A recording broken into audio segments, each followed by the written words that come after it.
आवाम के बिजली जा बिल हर हाल में अदा करणा पवंदा। IMF मुआहदे ते अमल करणो आहे।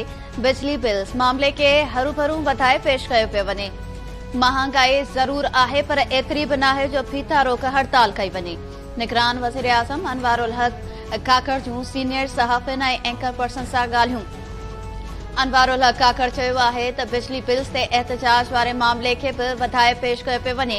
IPPs मुआहदे लाइन लॉसेस ऐं चोरी सबबि बिजली महांगी थी आहे। मुफ़्त बिजली इस्तेमाल कंदड़ समूरनि इदारनि खां तफ़सील तलब कया विया आहिनि। असांजो कमु रुगो चूंडनि में मदद फराहम करणु आहे। इलेक्शन बाबति सुप्रीम कोर्ट जे फ़ैसिले ते अमल कयो वेंदो।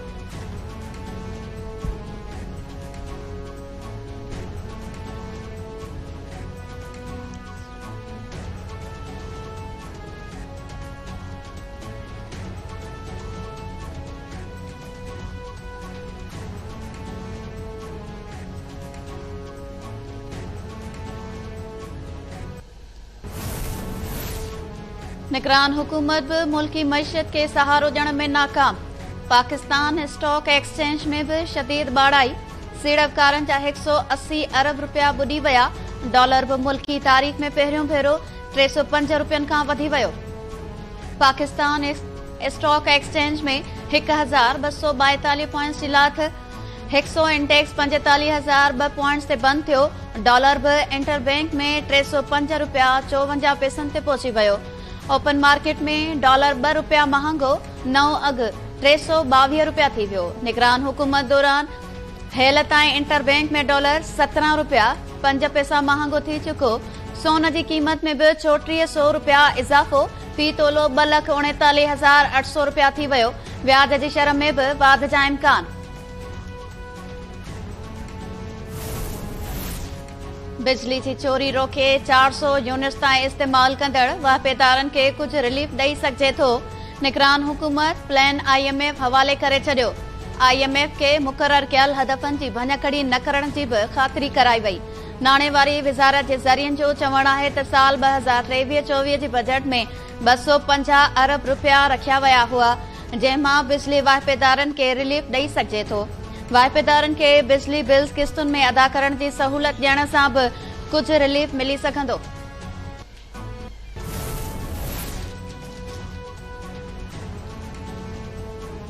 वधंदड़ महांगाई ऐं बिजली जे वाधू बिल्स ख़िलाफ़ सिंध जे मुख़्तलिफ़ शहरनि में शटरबंद हड़ताल ऐं मुज़ाहिरा। मीरपुर ख़ासि, टंडो अलया, नसरपुर ऐं ॿियनि शहरनि में महांगाई ख़िलाफ़ कारोबार बंदि रखियो वियो।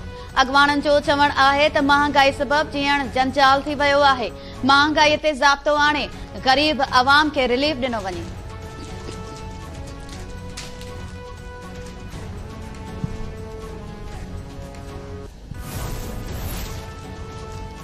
चूंडूं वक़्त ते थियण घुर्जनि। फ़ैसिलो ॾेई चुका आहियूं त इलेक्शन जी तारीख़ अॻिते नथी वधाए सघिजे। आइन इलेक्शन कमीशन खे चूंडूं अॻिते करण जो इख़्तियार नथो ॾिए। आइन जी भञकड़ी ते अदालत मुदाख़लत कंदी। सुप्रीम कोर्ट पंजाब में चूंडूं 14 मई ते कराइण वारे फ़ैसिले ख़िलाफ़ इलेक्शन कमीशन जी नज़रसानी दरख़्वास्त रद्द करे छॾी। चीफ जस्टिस उमर रज़ा बंदियाल रिमार्क्स ॾींदे चयो त जिते बि आइन जी भञकड़ी थींदी उते अदालत मुदाख़लत कंदी।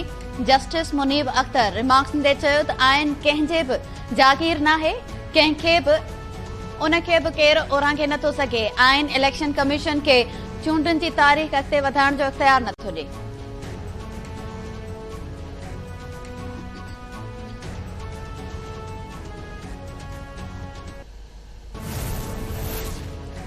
साइफर केस जी ॿुधणी अटक जेल अंदर करण ख़िलाफ़ PTI चेयरमैन जी दरख़्वास्त ते इस्लामाबाद हाई कोर्ट में ॿुधणी। चीफ जस्टिस आमिर फारूक दरख़्वास्त ते रजिस्ट्रार ऑफिस जा एतराज़ ख़त्म कंदे धुरियुनि खे नोटिस जारी करे छॾिया। ॿुधणी ईंदड़ हफ़्ते ताईं मुलतवी।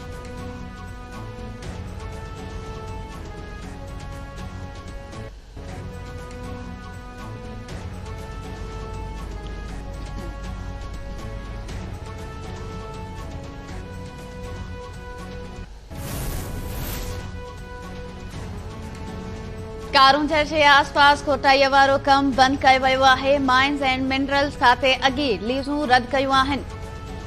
कारूंझर जी लीज़ ॾियण वक़्तु बि मूं एतराज़ ते ॿधल ख़त सेक्रेटरी मादनियात खे लिखियो हो। DC Tharparkar Sindh high court Hyderabad bench में कारूंजर बाबत रिपोर्ट पेश करे छॾी। अदालत डीसी पुलिस ऐं जंगली जीवत खाते खे कारूंजर जी कटाई न थियण बाबत लिखत में कसमनामो जमा करण जो हुकुम ॾेई छॾियो।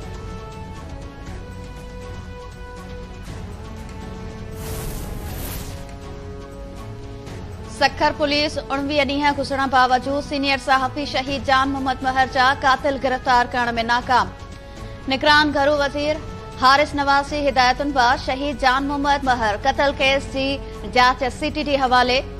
डीएसपी कुदूस कलवड़ जी सरबराही में टीम शहीद जान मोहम्मद महर जे कत्ल केस जी जांच कंदी। कानून वारे निगरान वज़ीर उमर सुमरो चयो आहे त जान मोहम्मद महर जा कातिल कच्चे में मौजूद आहिनि। कच्चे में जल्द ऑपरेशन शुरू करण जो फ़ैसिलो कयो आहे। शहीद जान मोहम्मद महर जे कातिलनि जी सरपरस्ती थी रही आहे, जंहिं सबबि कातिल गिरफ़्तार न थी रहिया आहिनि। सखर में मीडिया सां ॻाल्हाईंदे जमात इस्लामी जे अमीर सिराजुल हक़ चयो आहे त अदलिया ऐं इलेक्शन कमीशन गैर जानिबदार रहनि त मुल्क तरक़ी कंदो। मईशियत तबाह थी वई, महांगाई सबबि अवाम जो जीअण जंजाल थी वियो आहे। राणीपुर जे पीराणी हवेली में कत्ल थियल नींगरी फातिमा परोड़ो वारे केस में गिरफ़्तार जवाबदार पीर असर शाह इम्तियाज़ मीरासी वधीक 7 ॾींहनि जे जिस्मानी रिमांड ते पुलिस हवाले। दहशतगर्दी तोड़ अदालत जवाबदार पीर असर शाह ऐं सहूलतकार इम्तियाज़ मीरासी खे रिमांड ते पुलिस हवाले कयो। जवाबदार हिन शाह ऐं पीर फयाज़ शाह अञा गिरफ़्तार न थिया। राणीपुर जे पीराणी हवेली मां 2 साल अॻु मुबैना तौर गुम थियल नारी सना गुरामाणी जो बि केस दाख़िल। पीर सुहेल शाह समेत 6 ॼणनि खे नामज़द कयो वियो।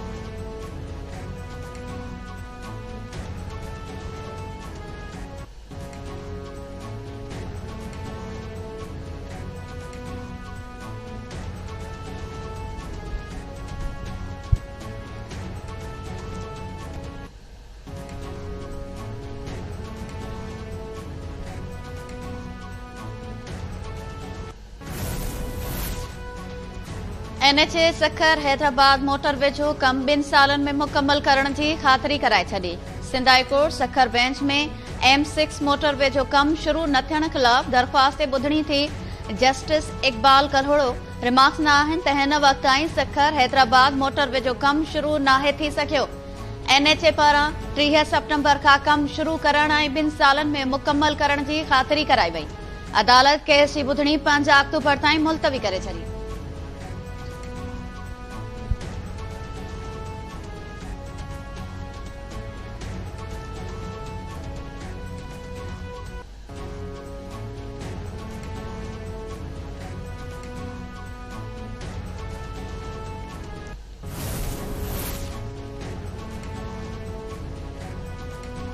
कराची जी दहशतगर्दी तौर अदालत पीटीआई जे गिरफ़्तार अॻवान हलीम आदिल शेख खे आज़ाद करण जो हुकुम ॾेई छॾियो। पुलिस खेसि ॿीहर गिरफ़्तार करे थाणे मुंतक़िल करे छॾियो।